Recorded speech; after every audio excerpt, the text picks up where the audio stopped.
turn them off or put them on silent. If you disagree with any of the decisions that this commission makes, there are appeal cards over to on my right on the banister there. Please complete one and turn it into staff. Same is true on speaker cards. There's speaker cards over there, and we'd like to have a record if you wish to speak on any of the ordinances.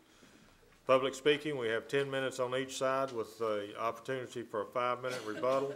Once the case is heard, please don't discuss it either in the chambers here or out in the lobby. I realize it's cold, but the sound comes back into the chambers here.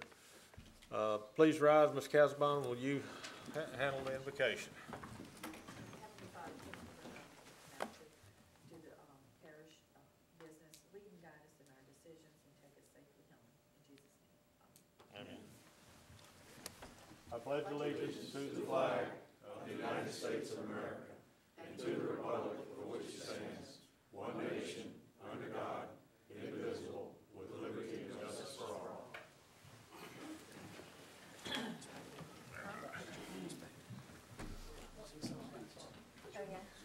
In your packet, Commissioners, there was the November 12th, 2013 minutes. Hopefully everyone's had an opportunity to review them. Were there any changes that needed to be made? Mr. Chairman, I read the minutes and I didn't see any changes, and I would move to approve. We have a motion by Mr. Matthews to approve. Do I have a second? Second by Mr. Drum. Please vote.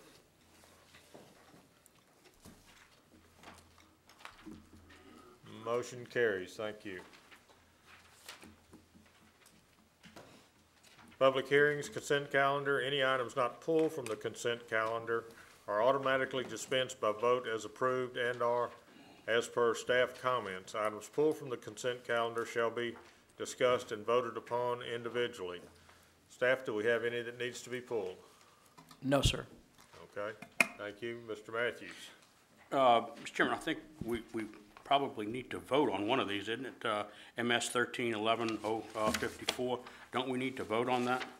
I'm sorry. I'm thinking about performance. Yes, sir. You're correct. We do have to pull the one minor subdivision on Oshner Boulevard. Thank you. Okay. I move to pull. All right. Do we have a second? Second. Please vote.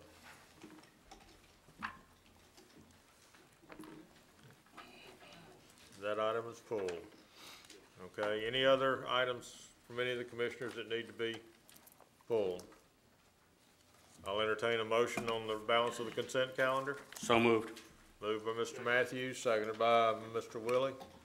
Please vote.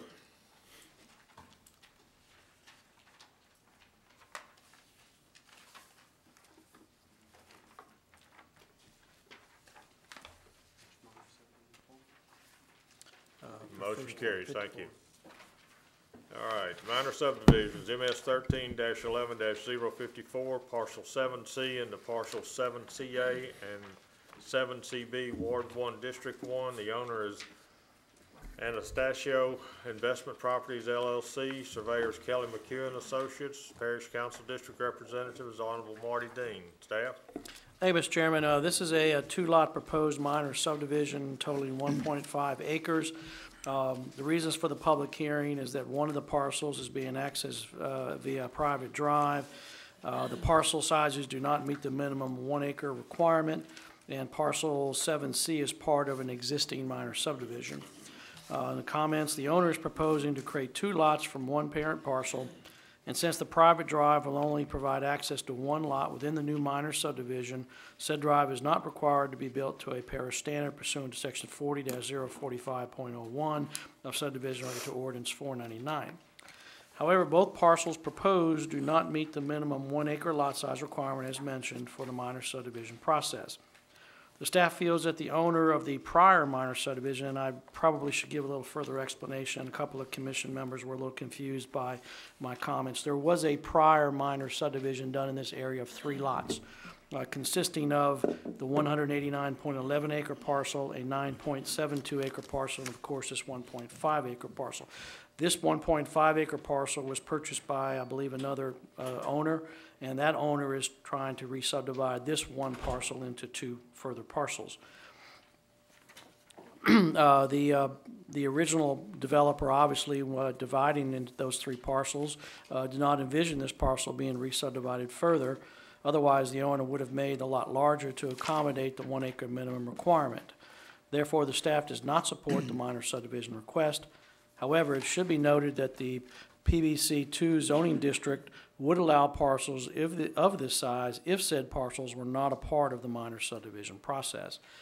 Finally, a waiver of the regulations is required in order to approve this minor subdivision relative to the lot size issue. Therefore, a 2/3 majority vote of the full membership of the commission, which is 8 members, is needed in order to approve the waiver pursuant to section 40-100 of the regulations. Thank you. Mr. Morone. Thank you, Mr. Daugherty. Paul Morone on behalf of the petitioner for the resub. This 1.5 acres, as Mr. Keller noted, is along the west side of Ochsner Boulevard.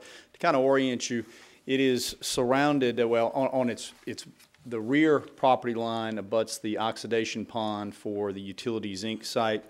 On the west, it borders the detention pond for the new Forest Manor facility. So it is pretty well surrounded by water in those respects. The zoning is PBC2, and it's important for you to know that the minimum lot size under the PBC2 is 20,000 square feet. I don't want there to be any confusion about what the lot size issue is here. The lot size issue that Mr. Keller alluded to really doesn't have anything to do with what is the minimum required for the zoning of this property. The 2 lots that we propose exceed the minimum required for the zoning. So I'm not asking you to create parcels that are in any way inconsistent or substandard from what is allowed under the zoning currently. The proposal here is to create the 2 parcels so that there can be fee ownership, full ownership in each parcel for the doctors that will construct the buildings on there. There'll be a doctor in the front building. He will own his parcel, a doctor on the back building, and he will own his parcel. In regards to the staff's comments about the prior minor re-subdivisions, we contacted the prior owner to make sure that he didn't have any objection, or it was not his intent when the minor subdivision was done to prevent any further re-subdivision. And he concurred with that and confirmed that was the case, and in fact is supportive of the request this evening. The reason that we're here, the issue that we're grappling with, it really is not lot size, but it's process. And it's the re-subdivision processes that are available with the parish. As we are here tonight, there are only 2 ways to create lots in St. Tammany Parish. There is the minor subdivision process, which is what I'm here for tonight, and there's the regular subdivision process, which you'll take up in these other cases. Now remember that the regular subdivision process requires a tentative, a preliminary, a final, all 3 steps. It typically requires infrastructure to be put in place and so forth.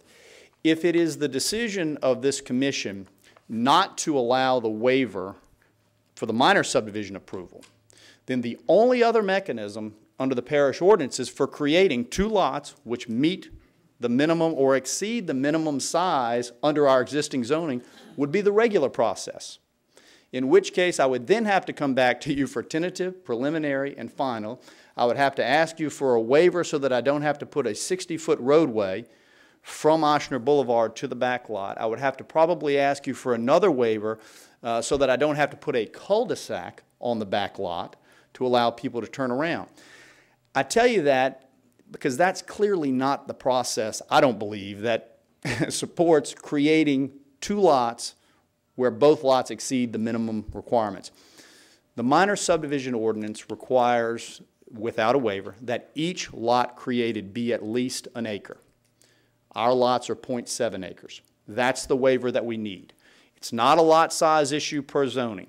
It's not a lot size issue with regards to whether or not they meet the minimum requirements. It is simply a matter of whether this process is appropriate. If this process isn't appropriate, and if you say, well, we don't think the regular process is appropriate, then there's no other way under the ordinance of St. Tammany Parish to create these 2 lots. And to sum it up, the issue is we are proposing 2 lots, both of which that exceed the minimum required under the zoning, but are not an acre. We fall in an odd crack in the subdivision ordinances. When this issue came up, I talked to Councilman Dean. It's his district, made him aware of it. He is supportive of the request, but I urged him, and I also had an opportunity to talk to Councilman Marty Gould. I urged them both to look at the existing subdivision requirements, considering this situation that they have, and see if perhaps there's not some modification that needs to be made in some manner to deal with these issues so that maybe we're not dealing with waivers on what I would respectfully suggest is a very benign request. But with that being said, we would respectfully request a waiver on the 1 acre minimum size per the minor subdivision ordinance in order to create lots 7C-A and 7C-B in accordance with Mr. McHugh's plat, which is attached. Thank you, Mr. Morone. Anyone else in the audience wish to speak on this? I'll close the floor to the public, bring it back to the commission. Any of the commissioners have any questions, comments? Mr. Davis. You know, I generally don't have a problem with this.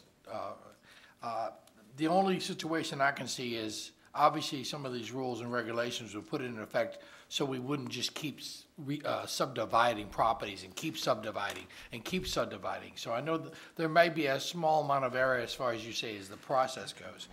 But basically, it just comes down to planning, and I really don't have a problem with this, to be honest. So, I mean, you know, I'll listen to the rest of the commissioners, but I'd like to make a motion if they don't mind. Okay. Bug, you have a comment? I went out and looked at the property, and the proposal makes absolutely common sense. You know, particularly with the surrounding properties, it's kind of fenced in, if you will. There's not much else you can do. And with that in mind, I would make a motion to approve. Including the waiver. Including the waiver. Okay, we have a motion and a second to approve. Mr. Williams. Paul, I agree with the minor subdivision process as well, but my question is, you mentioned that if we go through the regular process, you'd have to put a cul-de-sac in and blah, blah, blah. With the minor subdivision process, what has to be done? Well, with the minor subdivision process, those obligations are relaxed, so there is not the need for the cul-de-sac. We will still have to construct the roadway, the entranceway to certain standards, but they are relaxed standards from what would otherwise be So it's there. not a 60-foot like you mentioned and not the Correct. cul-de-sac? Okay. Correct. Mr. Matthews. Yeah, Paul, it's a practical matter. This is going to be 2 doctors' offices. That's Is correct. that correct? That's correct. So the road will not end at the property line. Surely that doctor's office is going to have a parking lot, so the cul-de-sac really, That's as a exactly practical right. matter, will not be needed. That's exactly right. Okay. Mr. Randolph. Yes, my question is in relations to the driveway, the private drive. How is that connected to the new subdivision that you're trying to get the waiver on? How is that drive going to impact this, or will it at all?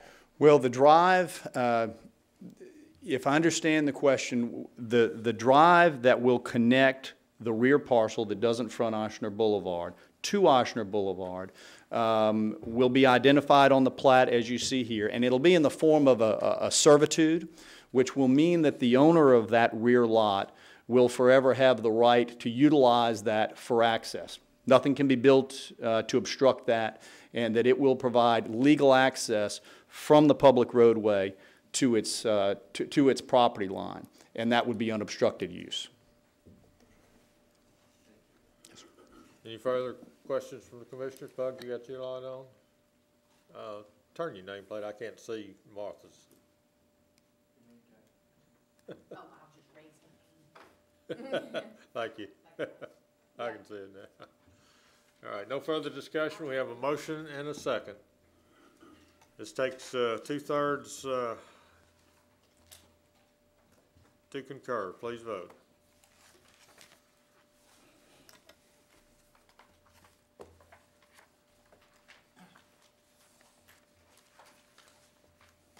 Motion carries. Thank you. All right. petition requests, we don't have any. Entering the Tammany trace, none. Revocation or closing, none. Re-subdivision, none. Dormant subdivision review, none. Tentative subdivision review, none. And we get to preliminary subdivision review. Item SD 04-08024 PP3, Beatty Cove Creek, Partial 3, Ward 1, District 1, developer owner Beatty Cove Creek Preserve, LLC, surveyors Kelly McHugh and Associates, Parish Council District Representative, Honorable Marty Dean. Staff? The preliminary plans and hydrologic study have been reviewed by this office and inspections made of the site. It is recommended that preliminary submittal be approved subject to the following. Remove note number 3 from sign installation details since this is private subdivision. Developer's engineer will coordinate with engineering regarding radii dimension for cul-de-sac detail. No maintenance obligations required since this is a private subdivision. No mandatory developmental fees required at final submittal in accordance with Ordinance 499 since the public hearing was held prior to January 1st, 2005. Environmental Services has comments. Plans and specifications for the construction of the project's water distribution lines and sewer collection lines have not yet been approved by the Department of Health and Hospitals as required. No work order will be issued until the submitted plans and specifications are approved by DHH. Development has following comments.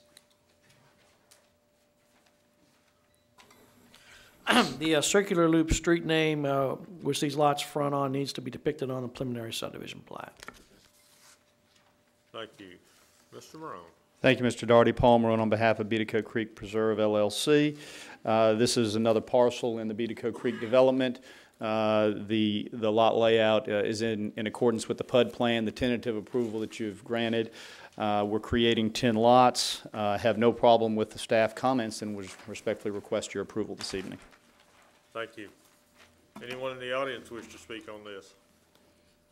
I'll close the floor to the public, bring it back to the commission. Mr. Matthews. Move to approve. We have a motion by Mr. Matthews, seconded by Mr. Randolph. Any further discussion? Please vote.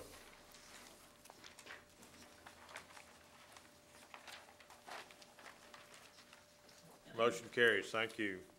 Item SD 04-08-024 PP16, Beatty Cove Creek, Parcel 16, Ward 1, District 1, developer owner Beatty Cove Creek Preserve LLC, surveyors Kelly McHugh and Associates, Parish Council District Representative, Honorable Marty Dean. Mr. Morone. Staff comments? I'm sorry, staff comments. The preliminary plans and hydrologic study have been reviewed by this office and inspections made of the site. It is recommended that preliminary submittal be approved. No maintenance obligations required since this is an extension of a private subdivision. No mandatory developmental fees required at final submittal in accordance with Ordinance 499 since the public hearing was held prior to January 1st, 2005. Plans and specifications for the construction of the project's water distribution lines and sewer collection lines have not yet been approved by the Department of Health and Hospitals as required. No work order will be issued until the submitted plans and specifications are approved by DHH. The developer needs to show a better detail on the plat and on the vicinity map. Show location. All right. Now, Mr. Morone. Thank you, Mr. Daugherty. Again, just another pod or group within the Beatty Cove Creek development. 34 lots, or excuse me, 23 lots, 34 lots, excuse me, that we would like to bring online. Have no problem with the staff comments, including Mr. Keller's last comment about a better detail. We'll certainly be prepared to provide that to him. So, with that said, we'd respectfully request approval. Thank you. Anyone in the audience wish to speak on this item? I'll close the floor to the public, bring it back to the commission. Mr. Randolph. Move to approve.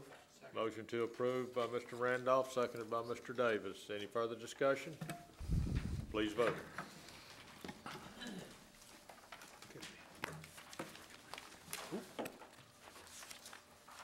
Motion carries. Thank you.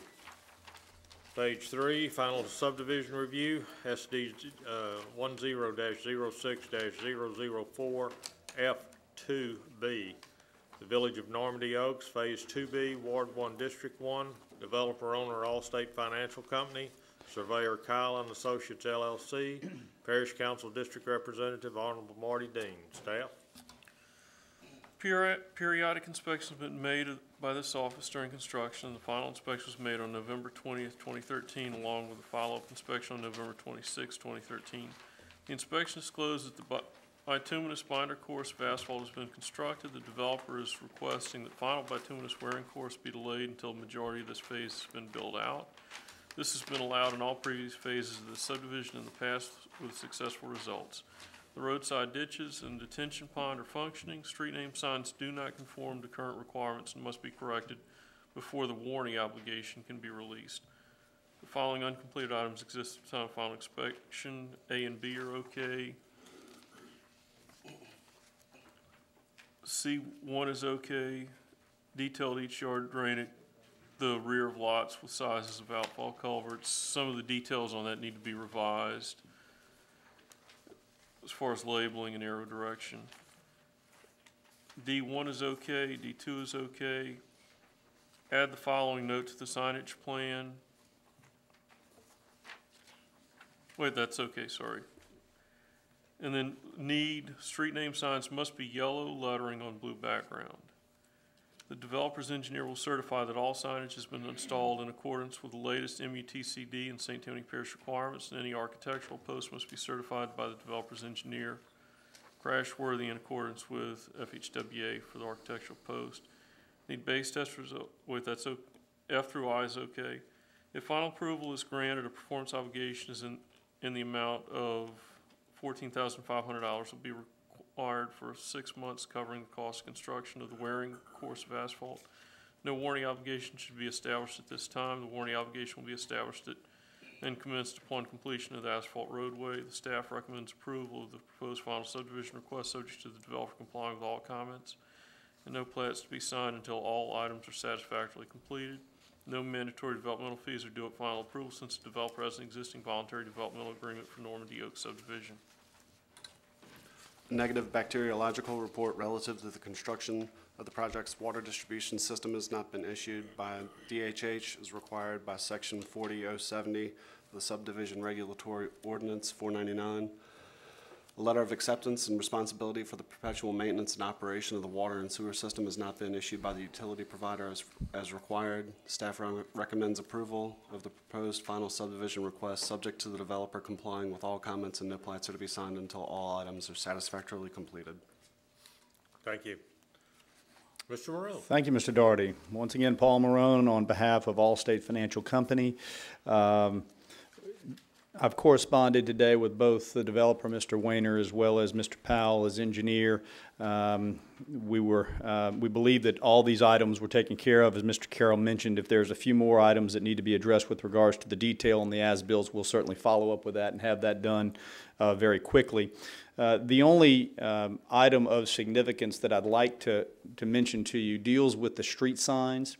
And you probably noticed that this is a comment that has come up very recently, and it's one that we really haven't seen before. And it is causing some concern with developers, and in particular those developers where we're in later phases of the development like this one. The street signs that are currently in Normandy Oaks and which have been approved each time do not currently comply with these federal regulations that are referenced in here. On another matter, we worked with the engineering staff on sort of a stopgap solution, and they've noted here that they would allow these existing street signs, but at the end of the warranty period that they would have to be changed out. All we would say is we would just like to note for the record that it's our intent during this warranty period to reserve our rights to continue to work with the staff and with the administration and the council on this issue to see if there is not a better way or a different way to handle this so that those existing subdivisions where they have specific street signs and types and colors and so forth can't be continued throughout the development. But we recognize the comment, we understand what it says, and we would just note for the record again that we intend to use this warranty period of 2 years, actually it's 5 years, going to 2 years I believe, to work on this issue to see if there's not some other method by which we can reach some compromise.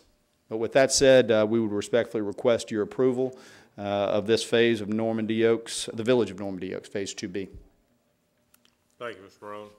Anyone in the audience wish to speak on this? I'll close the floor to the public, bring it back to the commission. Mr. Matthews. Paul, the requirement of street signs and staff, is this something that we could waive? Is that possible to do that? That's both a parish ordinance and state law. Neil Hall, back in April of 2012, did some research on it, found a state law stating that any street signs we put up or allowed to be put up on a public road has to meet MUTCD requirements. If a sign is, we're not required to put a sign up, but if one is put up, it has to meet MUTCD requirements. And that's what state law says, so that makes it difficult for us to get around it.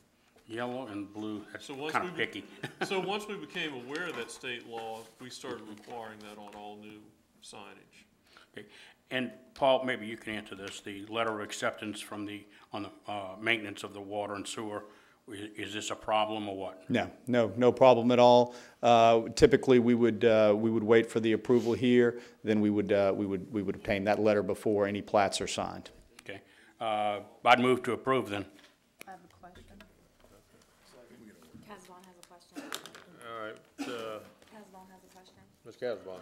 Yeah, in item number 1, when it says that the developer's requesting the last asphalt, you've done both? I see on the plats, I've never noticed this, I learn something every day. They've done like 2A, 2 and 2A, those two layers, and you're requesting, but I guess I'm asking this of Ron, when it says that they somebody, you're requesting, do we put that into our, do we have to state it that we do approve that? Because he's asking for, it's been done in the past, but do we have to make that statement in our motion? About, y'all didn't say you recommend, and it just says that they're requesting, which we've done that in the past, but I've never seen it worded like this before.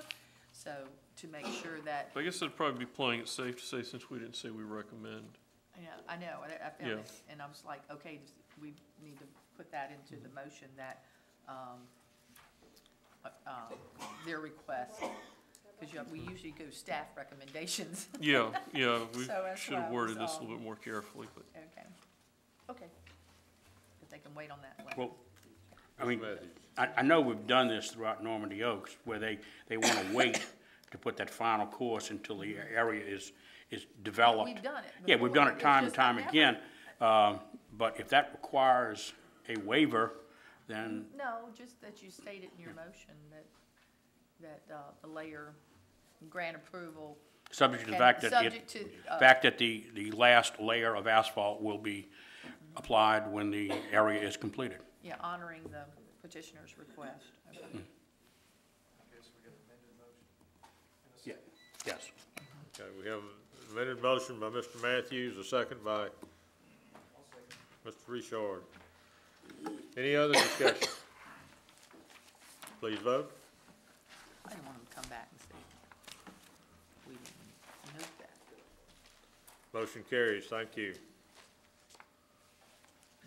SD 05-08-020 F2, Weston Glen, Phase 2, Ward 1, District 1.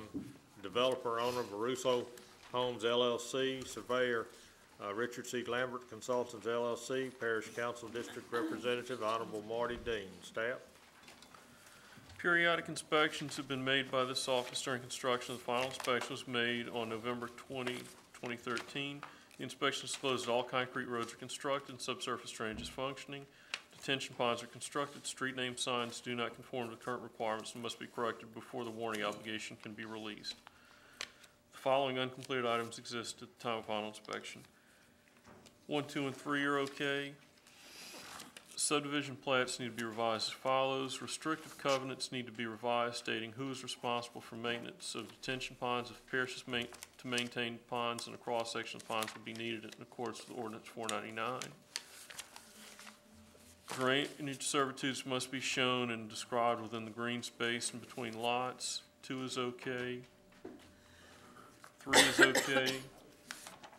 C through G are okay.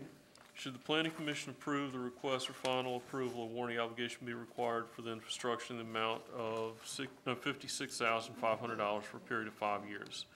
Staff recommends approval of the proposed final subdivision request subject to the developer complying with all comments. No plans to be signed until all items are satisfactorily completed.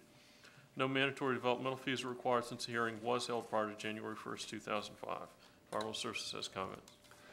The PWS ID number and DEQ permit number need to be added to the as-built sewer and water plan. The as-built sewer and water plan needs to be amended to show a fire hydrant at the intersection of Highland Ridge and Weston Way. A negative bacteriological report relative to the construction of the project's water system has not been issued by DHH as required by Section 4070 of the Subdivision Regulatory Ordinance 499. A letter of acceptance and responsibility for the perpetual maintenance and operation of the water and sewer system has not been issued by the utility provider as required. Staff recommends approval of the proposed final subdivision request subject to the developer complying with all comments, and no plats are to be signed until all items are satisfactorily completed. Thank you. Mr. Shane. Thank you, Mr. Doherty. Good evening. Jeff Shane of the Jones Fussell Law Firm in Covington, and I represent the owner and developer of Aruso Homes LLC. We're in full accord with all of the staff comments and would, of course, commit to see that all of those conditions are satisfied. Within the last 2 weeks, we have submitted modified plans that we think, in fact, address, if not all, nearly all of the comments that have been made. Again, as you heard in the prior case, we would certainly want the record to reflect that we reserve the right to continue to work with staff in the event that there are legislative changes that might change the signage issue within the next 5 years. But otherwise, we understand what our obligations are pursuant to current law and certainly would abide by those. We expect the issuance of the utilities letter from Tammany Utilities, assuming we procure approval this evening, before those plats are signed and recorded. If any of you have any questions, I'd be glad to address them. Thank you, Mr. Shane. Anyone in the audience wish to speak? I'll close the floor to the public, bring it back to the commission. Mr. Matthews. Mr. Shane, there's one on page 3 of the acceptance of the maintenance of the sewer system, and you talked about that, but what about the detention ponds? Who's going to maintain those? You know, I just asked my client that, and we believe that we may ask the parish to do so, and if so, we recognize that we have to submit additional drawings in that regard. Okay. Is that something the parish will do? Yeah, we don't object to taking over as long as it meets parish requirements and we receive the information we requested in that. Okay, and that's a decision that will be made before the plans are signed? Correct. Okay. And we recognize that if that's the route we take, that our engineer will need to make sure that your department has everything that they need and that the plats accordingly reflect that they're going to be maintained by the parish. Great. All right, any further discussion? I need a motion and a second. Ms. Casabon. Oh, I'm sorry. All right. Move to approve. Moved by Mr. Matthews to approve, seconded by Mr. Davis. Please vote.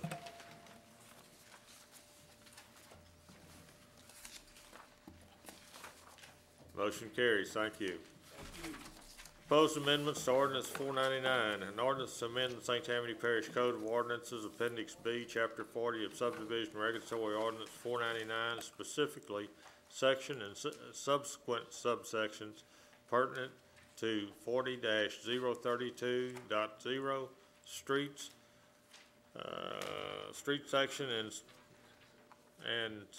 subsequent sections pertinent to 40-061.0 additional requirements to preliminary and section and subsequent subsections to 40-070.0, final subdivision review relative to road testing and inspection standards and relative matters for residential and commercial subdivisions.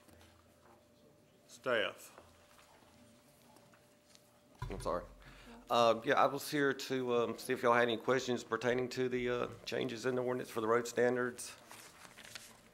Have y'all had a chance to read through it? That was loud. Huh? You tried? I think there was, you know, some concern on several of the commissioners, including mine, about, you know, it's a pretty extensive change to this ordinance, and what is this going to do? Is it going to improve our ordinance, make better roads, and all this? What kind of cost is it going to add to the developer? And Well, the intent was that we establish a minimum criteria for the roads throughout the parish, not only for new developments, but also for new parish roads and roads that are reconstructed, that we set a minimum standard out. There's, in the past, they've based it off of the road section design based off the traffic, but during construction, there's so much heavy traffic on that road before the end of the development, so that we've had problems that after a year or two, we're out there working on the roads again because they didn't hold up long enough for mainly that's caused by the construction traffic. So we wanted to come up with a minimum standard so that the roads would, when we got the roads turned over to us, we would know that they were built sufficiently well that they could hold up underneath the construction traffic and maintain a decent life period after that once we take them over. So that was the intent of the ordinance, and we followed that through with the minimum standards. Now, they can always go heavier, you know, with the typical section, but we want to make sure that we have that minimum for our protection. Now, it's going to probably increase the cost a little bit, but when you start looking at the cost of the maintenance over the period of the roads, then ultimately it's going to save the parish money. And of course, we'll get a better product. So that's what the intention was. We had some developers sitting on the board. We had, of course, engineering. Subdivision engineers were there, and we all kind of went through this step by step, and we had a geotech engineer there to help us out with the technicalities of the road thickness, base thickness. And it mirrors closely the DOTD standards, but it's a little stiffer than DOTD on the minimum requirement. So like I said, it will probably increase the cost a little bit, but like I said, over the long run, the parish is going to save money on their maintenance cost. yeah, because I've seen, unfortunately, what you've referred to is, you know, we have new subdivision, new roads put in, and they start falling apart within just a few months of taking on what we're. Yes, and this is what prompted it, and that's what we went toward, and also in conjunction with this is the engineering department's going to take a lot more active role in the inspection during construction, not just relying on the developer's testing lab or engineer to send us a letter saying, yeah, it was built correctly. We're going to actually go out there and have inspections and see that if they're going to put down an 8-inch base, that they actually put in an 8-inch base, and that the sub base has been tested so that we don't have those problems when you come back and we're having to patch the roads. So I think this is going to be a very favorable thing for the parish as far as road quality and the life of these subdivisions over the next 10 years or so. So, we'd run it through the council, and everybody's pretty much in agreement. We want to run it by y'all since this really affects what y'all do. And I wanted to come out here tonight if y'all had any specific questions that y'all want to ask regarding it. Okay. But I kind of want to give you an overview of where it came from, why we started it, and what our intention was. Okay. We have someone from the public that would like to ask a question too, Mr. Hernandez. Thank you. Caller Hernandez. If this is going to be tabled, I'll save this for another time. No. Okay. All right. From the letter from the engineering department, I found it interesting that it struck out the words via the parish treasurer, yet somewhere else and a couple more times within the ordinance, that same phrase appears. So it would seem to me that if you wanted to be consistent, you would call it the Department of Finance as opposed to that. Now, one of my questions has to do with, I guess it's on page 3, where you struck out the number 7 under definitions. Now, I don't think it really falls under definitions. This should be someplace else, but I thought it was something that shouldn't be struck out. And just for the public's sake, it says responsibility for on-site inspections shall be the responsibility of the developer to retain a registered civil engineer to provide for on-site inspections and observation during all construction activities, including those contingent herein and drainage. Said engineers shall provide periodic inspection reports to the engineering department for review and filing. That's where it ends. Now, those of us who have had some experience with this, I know that that was a requirement back with the city of New Orleans, where usually it was the civil engineer that prepared the plans and specifications who then had an inspector out there to make sure that now these plans and specs were being followed. Now, you know, I'm curious as to why now you're striking this particular element out of the thing. It's contained in the new standards and testing procedures of the new. The whole section was removed, and this replaces it. Well, it still calls on the developer to have and maintain a testing lab, turn over the reports to us, and to ensure that. But the difference I see, I guess, in what you're just stating, and when I read that, I said, I wonder if he's limiting only to inspections, because what the engineer is supposed to do when he's reviewing is making sure that not only the testing is correct, but make sure that the overall construction is adhered to within the plan. So, and I didn't see that, so I'm wondering, why is it necessary to remove that particular thing, even though in other sections you do talk about the inspection of testing and whatnot. So why not have both in there? And I guess that's my question. Okay, something to think about. Something to think about. The other thing is minor, but one of them is, I think, pretty major. The other minor consideration is, and I'm wondering why the warranty period was reduced, and I'm trying to and let's see if I can get the right section. Page here. 13. Yes, why it was reduced from 5 to 1 year, and I was curious about that. Why is that being done? Well, we reduced it from 5 to 1 year.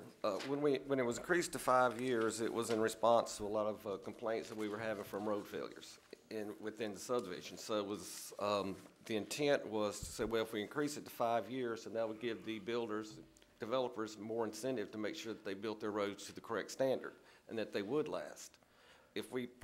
Once this goes into effect, we don't feel like we need that 5-year standard anymore if it's built to these minimum standards. And it's going to fall upon the engineering department and the developer to make sure that these standards are met. And that was the thinking behind that.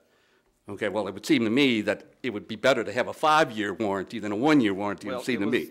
The 5-year warranty was not very popular amongst developers, so as a caveat or a compromising point, that's what we went with.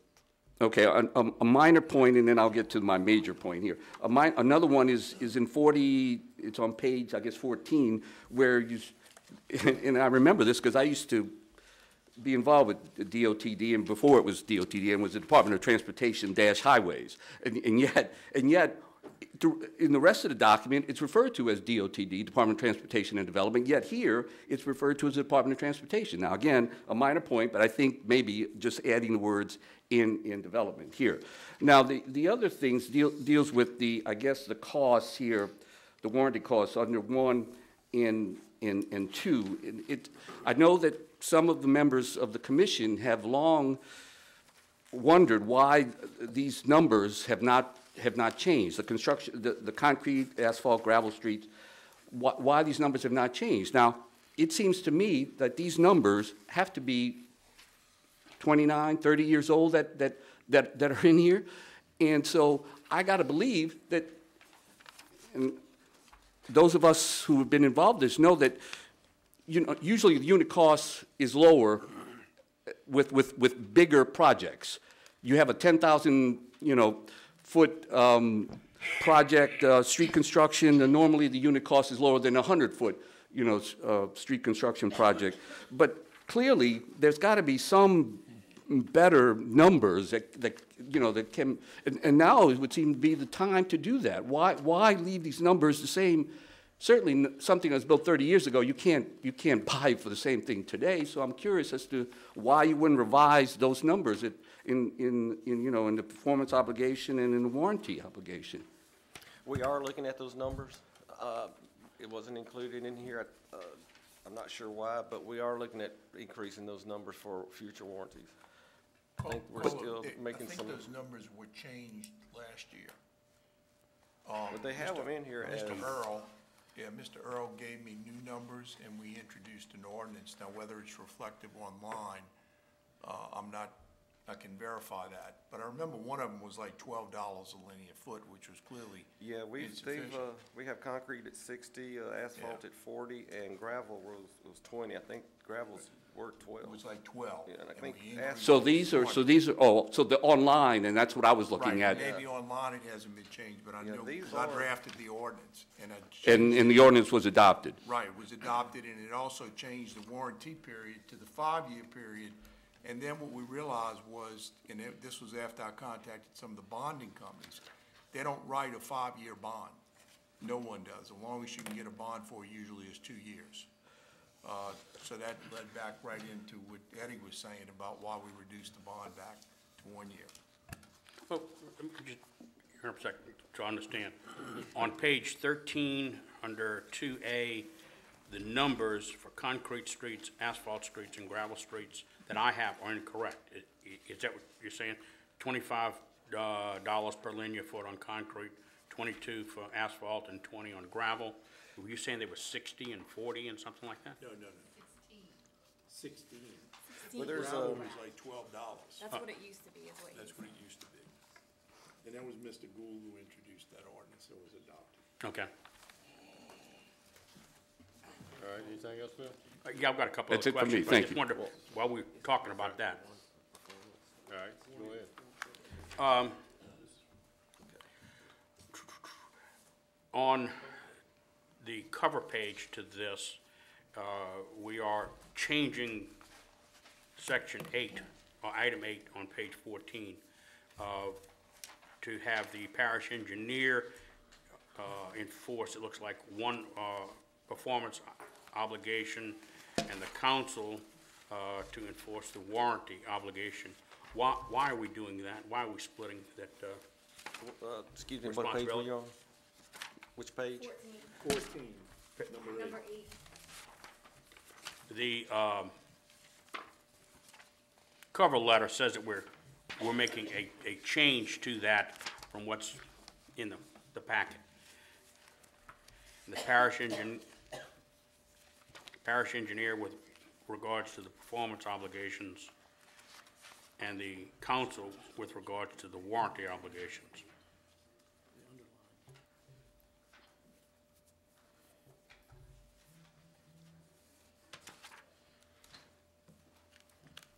That was a recommendation from Earl. If you'd like, I can speak with him and get back with you on it, or? Basically, if you, in the beginning of the packet where we have all the performance obligations, that was a way to get that out of this commission and handled by staff, so that, that's basically just a procedural issue. And Why are we doing that? That's my question. basically, they come to the commission and they get approved just to renew it or approve, it's taking up a lot of the commission's time when there's not really much action being taken by the commission. So it was just a way to try to move it out of the packet and handled by staff. We got plenty of time now. We're not doing anything. It's more of an efficiency, just to. Yeah, I think we had a meeting at which, I think, Dave, you were there? I don't think we have the authority you to were pull a there, bond, do we? I don't think we have the authority to pull a bond, do we? It's just can recommend. It was a recommendation. And it was, I think the issue came up because these items kept appearing on the agenda, and we never would call any of them. And the reason we didn't call them at that meeting was because usually the funds that were remaining may not have been sufficient to complete the work. And then when you talked about adding the staff time in it to oversee it, and maybe not having sufficient funds, we really never did call any. And the question became, why we keep putting this on the agenda each month when really we can't do anything because we never call them? Thank you. So it went to the point was, well, let's take the planning commission out of it and substitute the parish engineer. How has that changed anything, really, except we're not gonna do anything? You're not gonna see And it. the parish engineer now is not gonna do anything. Then don't waste our time if we can't do anything about it, right? It's But a the recommendation. problem is, nobody can do anything. Just like So- anything that comes from this organization, it's a recommendation to the council. Right, yeah. But the underlying problem is, we never did anything with them because we couldn't pull the bond because the underlying funds weren't there. So we're removing that problem from us to the parish engineer, who now will not be able to do anything about them because the underlying funds are there.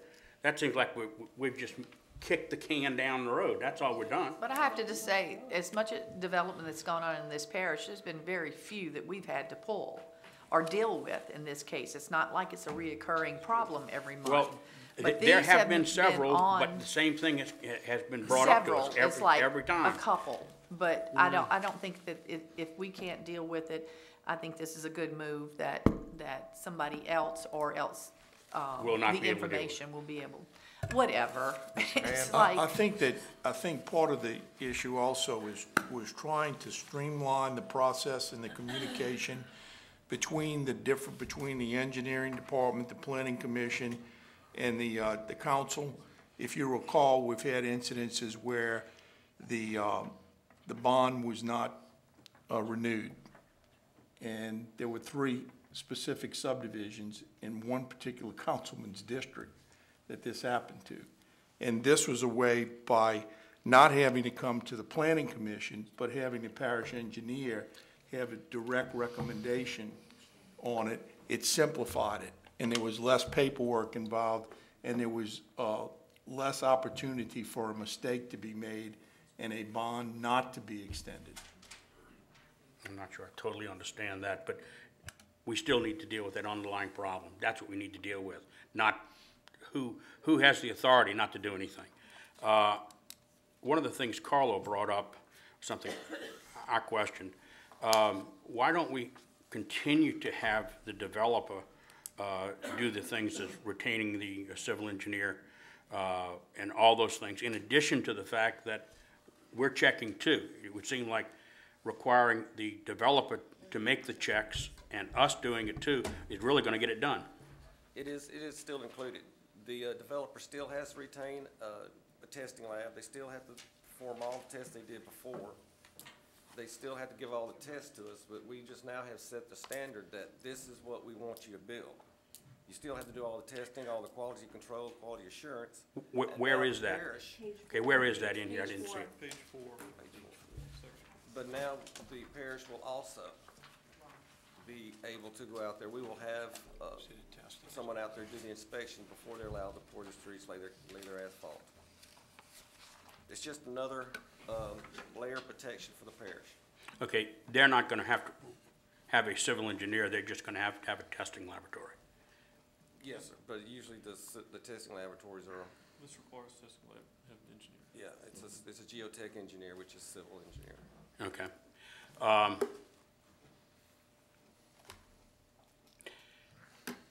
And if what Terry says is that we can't get 5-year bonds, I can understand that.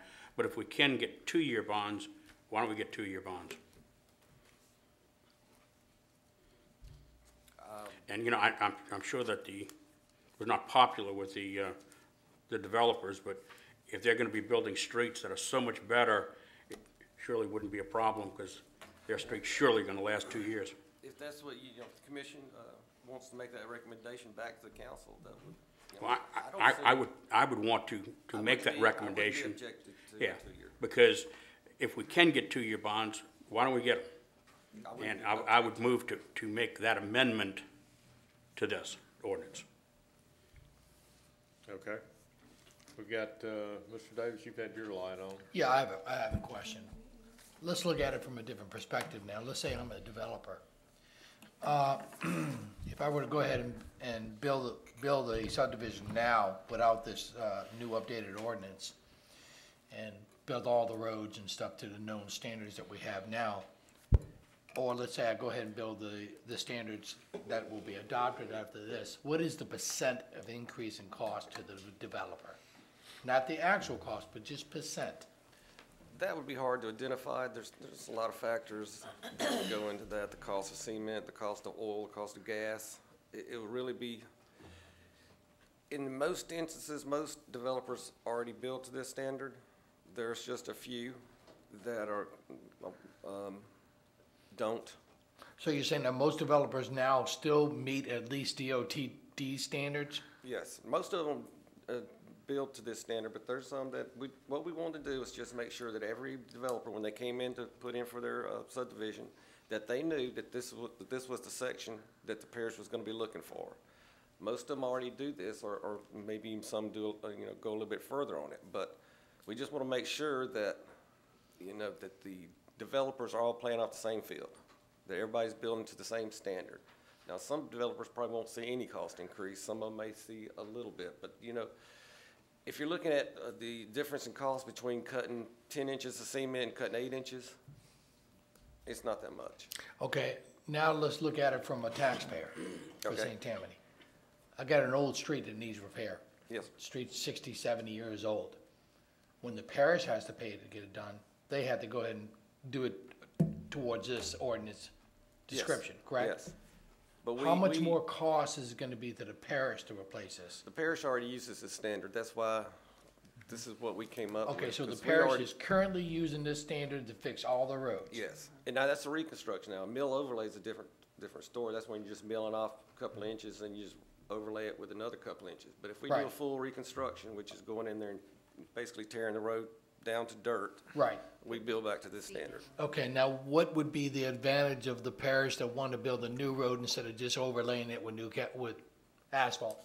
What's the How would they advantage? determine whether, wouldn't it be cheaper just to relay asphalt all the time and never build a new road? No, because when you go out to do an inspection on a road to decide whether you're going to mill and overlay or reconstruct, it's based on the condition of the existing asphalt and the base. Now, if you go out, like, I don't know, some of the roads around here, you might like Dove Park, if y'all familiar with that, it's got a nice surface on it, there's no base failures. That's a road that you can mill and overlay, and it would last you another 12 years, 15 years. If you go out to some of these roads and they're all cracked up and there's potholes, those roads have got base failures. You can't mill and overlay that, because it'll just fall right back apart again. Those are that's when you go in and you know that you're gonna have to take all that asphalt up, bust up the existing base, and reconstruct the road. So this information that we have here was done by a consultant? Yes. For us? Okay, did the consultant do a cost analysis as well? That way the parish would kind of know exactly what we're getting into and know if it is gonna increase our costs, regardless whether it increases the cost of the developers too. Well, we didn't ask him to do a cost analysis, mainly because like the parish already builds these standards or better. This is the minimum. When we go into a subdivision, the minimum we do is 8 inches of cement, 3 inches of asphalt. Yeah. Now, if we go into a heavier duty road, we may go up to 10 inches asphalt and, 10 inches of soil cement and 4 or 5 inches of asphalt. Just depends on the traffic. So basically, it's just updating everything to be at least DOT standards or higher, so we can get into the 2013 era. Yes, so we can keep, get better life out of our roads and reduce our maintenance cost. All right, thank you. Okay. All right, Todd? I think you answered my question just now. You made the comment earlier that the standards that contained herein are greater than DOTD standards. DOTD standards run their typical sections off of axle count and the type of traffic. If it's a neighborhood street with a few houses on it and you're not going to have a lot of truck traffic, then they won't require as much I got you. So not in every instance is it higher than DOTD, it depends on the road. Yeah, but Okay. DOTD really doesn't build a lot of neighborhood streets, so. Fair enough. The other comment I wanted to make was one that Bill took on about the warranty, except I take a different position. I agree with the staff, and I agree with apparently you put together a committee Yes. to determine these new standards.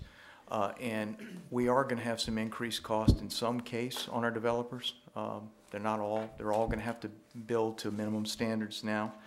And one of the trade-offs for that was a shorter warranty period. But that being said, if these standards are in fact tougher and more rigid, that's almost a moot issue. So I would support the resolution as written, and I move that we accept it. Mr. Lord. Yeah. I'm getting a little confused. Bill I made a motion. he made a motion and never had a second to it. On the amendment. We didn't have a second to it. We have a second. Oh, we have a second. I never, Did we have it's a never second? acknowledged, you just went right on by. Okay. So are we now we're now talking about 2 years or 1 year? Well, I'm sorry, I didn't know there was a second. We didn't hear a second. We didn't hear the Well, second down. we have to vote on the amendment, which is 2 years.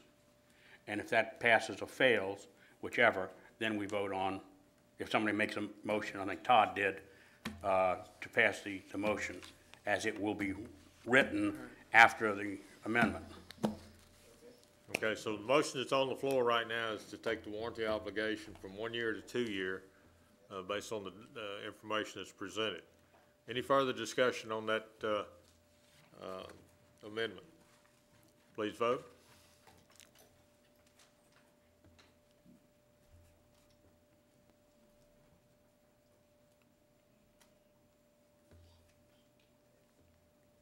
Motion carried, 6 yeas, 4 nays. And Todd, we have did you make a motion to adopt as written? Yes. Then let's move to approve, subject to the amendment. Is that correct? That's right. What? Hold on, you gotta add this, you gotta change that too. Okay. It's not in the, In motion to approve as written, with the exception of the warranty obligation going from 1 year to 2 year, and item 8 on page 14 to be changed to as written in this letter of December the 2nd from Ron Keller. That's what I thought. We voted on the amendment, which was from 1 year to 2 years. Warranty. The warranty, okay? And now we're gonna vote on the entire thing with the change on the warranty, and also item 8 on page 14 being written as it's shown on the December the 2nd, 2013 letter from Ron Keller.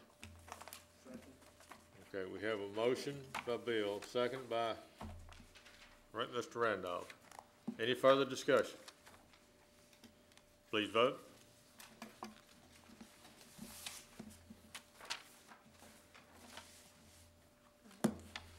Motion carries. Thank you.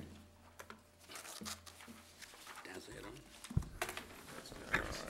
Oh, that's right. Old business, SD 07-04-008, Beatico Ranch, Ward 1, District 3, developer owner Lonesome Development, engineer Richard C. Lambert, Consultants LLC, Parish Council District Representative Honorable James Red Thompson. Staff? Is a request by developer to change the name of the subdivision to Spring Lakes. Staff has no objection. Okay, thank you. Anyone in the audience wish to speak on this? Bring it back to the commission. Move Mr. to approve. Motion to approve? We have a motion by Mr. Matthews, seconded by Ms. Casabon. Mark, do you have anything else? Okay. Any further discussion? Please vote. Ron, what page is your letter on? Motion carries. Thank you. Merry Christmas to all. Oh, the cover letter. Do I hear a motion to adjourn? So moved. Thank you. Merry Christmas to all. Yes. To all a good night.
Thank you.